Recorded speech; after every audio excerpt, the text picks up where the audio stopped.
Hey everyone, welcome back to the Mac Attack. As you know, on Saturday I went to the Duke-Pitt game to see Kenny Pickett, potential Heisman hopeful.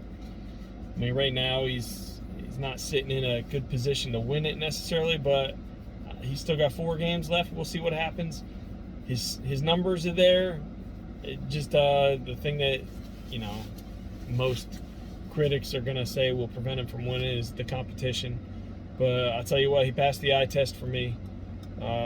He threw for over 400 yards on Saturday, and three passing touchdowns, and he even ran for one. So his game is pretty complete. Saw him make a couple nice runs, a couple for first downs, and then the 1 touchdown he scored. The one downfall he had was a first or second drive. He ended up fumbling. It was just it wasn't anything that was his fault. He kind of got hit from behind, didn't see the guy coming. I mean, you got to protect the ball, but still, it was something that it could have gone either way. But he ended up fumbling. They lost the ball, but he ended up making up for it, coming back from it, and Pitt ended up winning big. I think the final was 52-29. So they took care of business. Kind of discovered another player. It was a player for Duke that day named Mateo Durant. He ended up hitting over 1,000 yards for the season during that game. There's still a few games left to play, so he could easily end up 1,400 yards or more. So, I mean, it was a good experience. Went inside Cameron Indoor Stadium there just to kind of bring back old memories. I hadn't been there in 21 years. Last time I was there, it was February 2001, so almost 21 years. January, February, I can't remember now.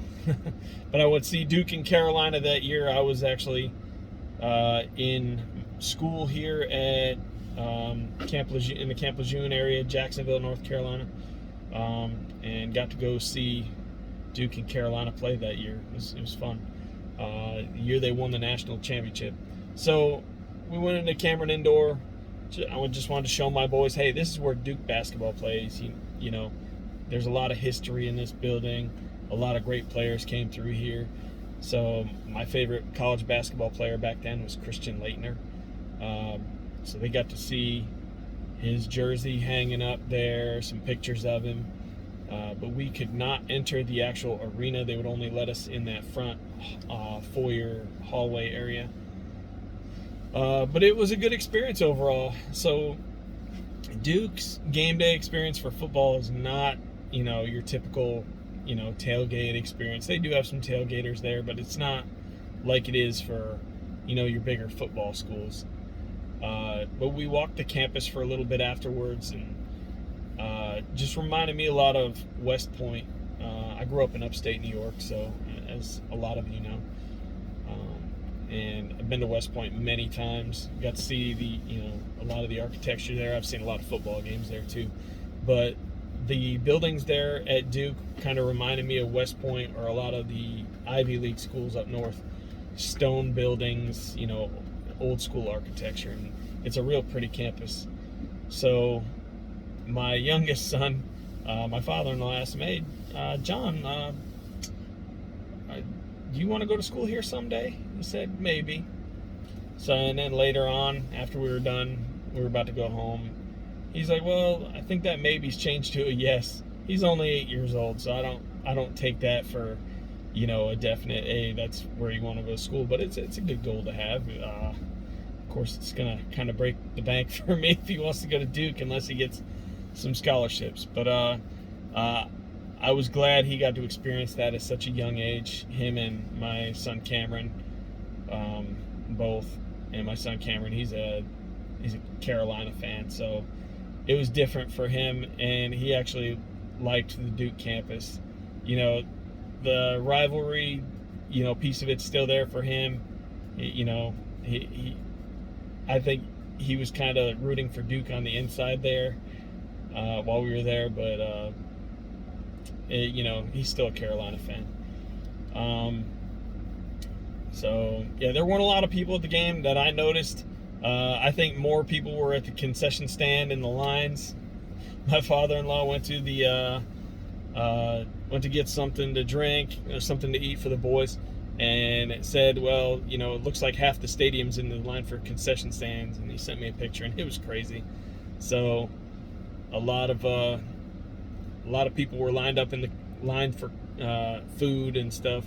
It was a cooler day, so they were probably trying to get coffee, something to eat, but it's just crazy. You're going to a big college football game with a team like Pitt that was ranked number 25 coming in, Kenny Pickett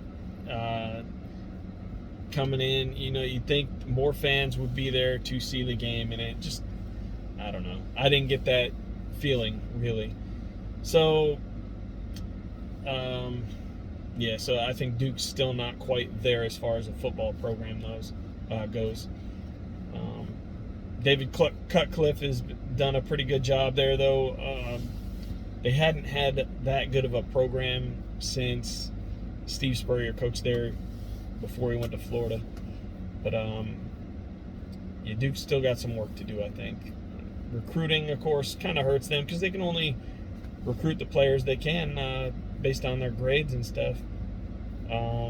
It's not like college basketball where you can get a one and done. Player comes in for 1 year and then let them go. With football, they got to be out of high school for at least 3 years, I think. So it's a little bit different. So that was my Saturday. It's pretty good. A lot of upsets happening. I think 9 ranked teams lost on Saturday, including I think it was 3 top 10 teams, two or 3. So Michigan State lost, and the new college football playoff rankings come out tonight. So we'll see where they fall to. I think they're going to fall outside of that top 6 that they usually list. They'll probably land at number 8, which, I mean, as long as they continue to win, I think they'll still get a good New Year's Day bowl. We'll see what happens. But at this rate, unless some other pieces fall, I don't see them in the college football playoff. I think your top 4 are going to be Georgia, Alabama, Oregon, and Ohio State. That's what it's looking like. And Cincinnati's still sitting just on the outside.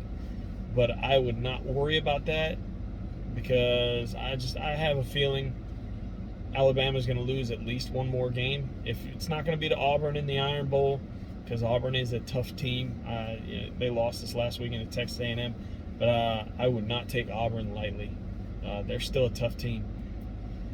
But I just have a feeling Alabama's just going to get beaten pretty bad by Georgia. But we'll see what happens. I think Georgia's just, right now, they're at the top, ahead of everybody.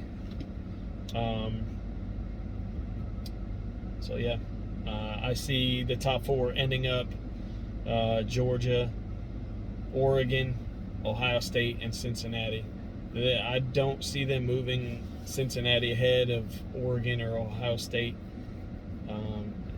And it sucks, but you know what? It's based off of their competition they played. Yes, they beat Notre Dame at home. Great win. I'm not taking that away from them at all. They beat Indiana, a Big Ten team.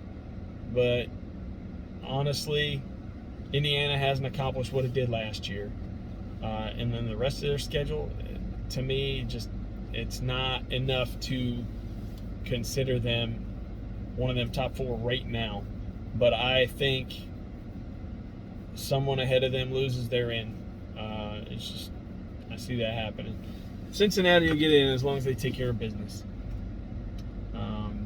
But for the future, they're going to have to really do some work. They're looking at moving to the Big 12, so that's going to help. The only thing is those top 2 teams in the Big 12, typically, Texas and Oklahoma are both leaving for the SEC. We'll see when that happens. I'm thinking it's going to be around 2024, 2025 when that happens.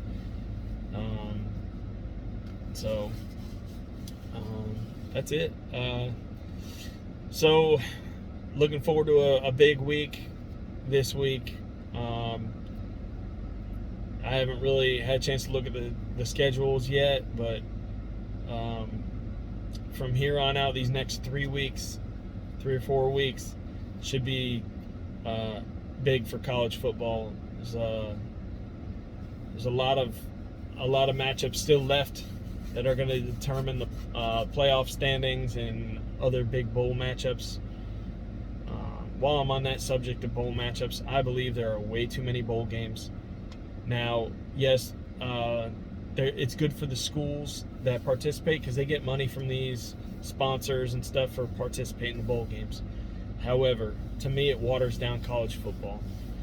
When you have 35 to 40 bowl games, that means 2/3 of college football pretty much is going to a bowl game, and I don't agree with that.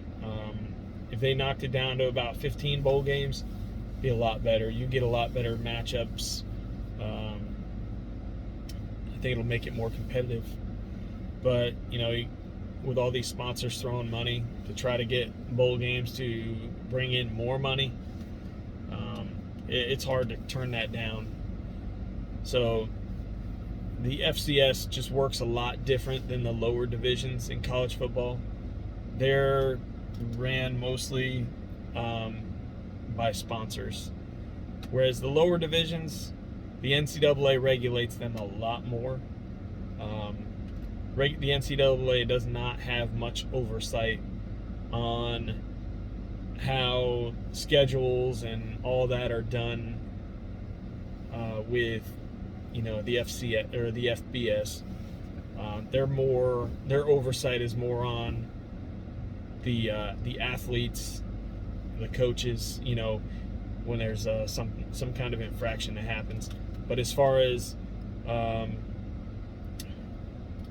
scheduling and the bowl games and the championships, the NCAA, they don't have much say in it. I hate to say it, but it's just the way things are going. So, but with the lower divisions, they have, multiple team playoffs, 16 or 32 teams playing for a championship, but the competition is also a little more even at those levels. You have more teams that are competitive, whereas the FBS, there's realistically nobody outside the top 8 is going to win. So, but yeah, so looking forward to see what the committee says tonight, who's going to be in the top 4. See where my Irish land. I'm thinking 8 or 9 right now, and we'll see what happens with the rest of their schedule. But that's all I have for today.